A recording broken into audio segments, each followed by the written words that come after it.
Assalamualaikum warahmatullahi wabarakatuh. Nama saya Muhammad Muhaimin bin Muhammad Razali. Nombor matrik 054786. Saya dari Ijazah Sarjana Muda Usuluddin. Pada hari ini saya akan membentangkan tentang tajuk pembentangan saya, iaitu Al-Istiqra'. Serba sedikit tentang tajuk Istiqra' ini ialah membincangkan tentang perkara-perkara juz'iyah yang khusus sepenuhnya atau sebahagian daripadanya untuk sampai kepada kesimpulan yang umum yang menyeluruh. Okey, contohnya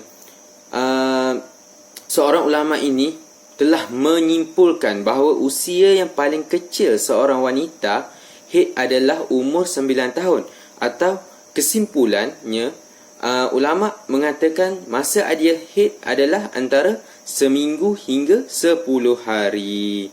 Daripada segi definisinya, Al-Istiqra' ini ialah sesuatu penyelidikan dan penelitian. Dari segi istilahnya pula, meneliti permasalahan-permasalahan cabang dalam kurungan juz'i dengan menemukan sebuah hukum yang diterapkan pada seluruh permasalahan dalam kurungan kulli. Baiklah, seterusnya kita pergi kepada pembahagian Istiqra'. Okey, Istiqra' yang pertama ialah Istiqra' tam, iaitu penelitian pada seluruh bahagian-bahagian permasalahan tanpa meninggalkan sesuatu pun kecuali permasalahan yang berlawanan. Selain itu juga, ia merupakan keputusan hukum yang pasti dan bukan hukum yang samar atau sekadar persangkaan zanni. Okey, dalam contohnya pula ialah salat terdiri daripada salat wajib atau salat sunat, dan setiap dari kedua salat ini tidak terlepas dengan adanya bersuci, kerana bersuci adalah merupakan sebuah syarat sah seseorang dalam mengerjakan salat.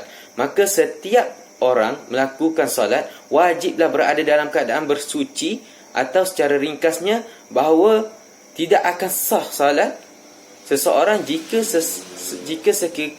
sekiranya seseorang itu tanpa berwuduk.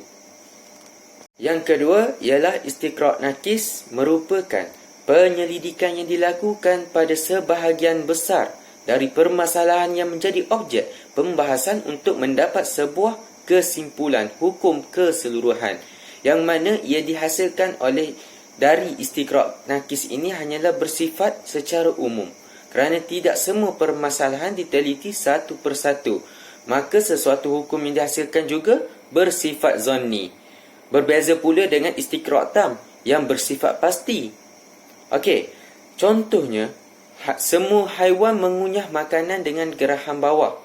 Tapi jika dilakukan penyelidikan atau penelitian, ini tidak berlaku untuk semua jenis haiwan, kerana ada haiwan yang tidak menggunakan gerakan geraham bawah, iaitu buaya.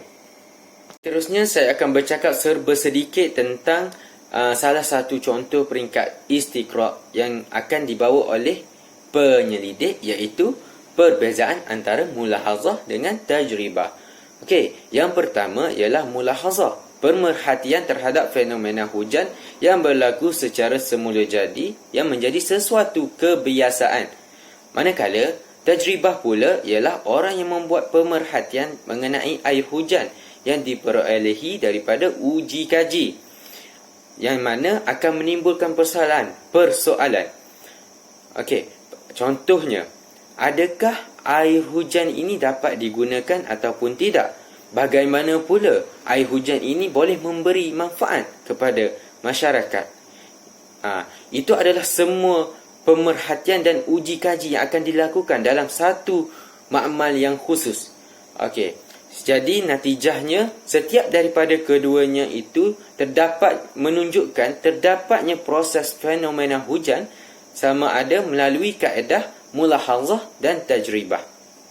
Di sini sebagai kesimpulannya, kita dapat mengetahui serba sedikit tentang kaedah-kaedah Istiqra' yang mana mempunyai Istiqra' tam, naqis. Lepas tu tentang peringkat Istiqra', mulahazah dan tajribah, yang mana itu semua merupakan salah satu elemen yang penting dalam kehidupan kita. dengan ini kita dapat membuat sesuatu kesimpulan atau sesuatu hukum berdasarkan kajian yang dilakukan. Okey, terima kasih. Wallahu a'lam.